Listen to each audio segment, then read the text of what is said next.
දර කොටයක් නේද? ඔව් ටිකක් ලොකු දර කොටයක්. මොකක්ද මෙතන වෙන්නේ?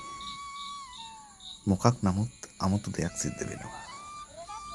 මේ ඉන්නේ අපිට හම්බෙච්ච යාළුවෝ දෙන්න. මේ දෙන්න මොකද්ද කරන්නේ? தெரியாது මේ දර කොටේ පතුර ගලවලා එකතු කරනවා. බලන්න මේ ගහ. මේක විශාල ගසක්. මේ ගහේ සෑහෙන කොටසක් මේ වෙනකොට මේගොල්ලෝ පතුරු ගහලා ඉවරයි.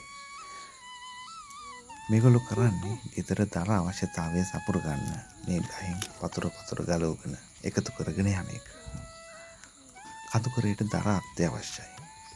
සීතලත් වැස්සත් එක්ක ගින්දර අවුලව ගන්න මේගොල්ලන්ට දර ඉතාම අවශ්‍යයි. ඉතින් මේ දරුවෝ කරන්නේ හවස් කාලේ පුරාම ඇවිද දර එකතු කරන එක. පුංචි කෝටු කෑල්ල ඉඳලා එකතු කරගෙන මේගොල්ලෝ ගෙදර අරන් යනවා. ඒක තමයි ඒගොල්ලෝ පවුල වෙනුවෙන් කරන කාර්යය. ඔය කියනකොටම වැස්ස පටන් ගත්තා. ඉතින් මේගොල්ලෝ දර පතුරු ටික තෙමා ගන්නේ නැතුව මල්ල ගැට ගහගෙන ඔළුව උඩ තියාගෙන යන්න ගියා.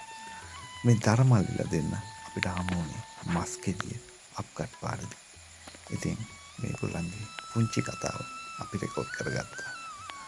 මේ වගේ පුංචි කතා ජීවන අත්දැකීම් අපි ඉස්සරහට ඔයගොල්ලන්ට අරගෙන එන්න බලාපොරොත්තු වෙනවා.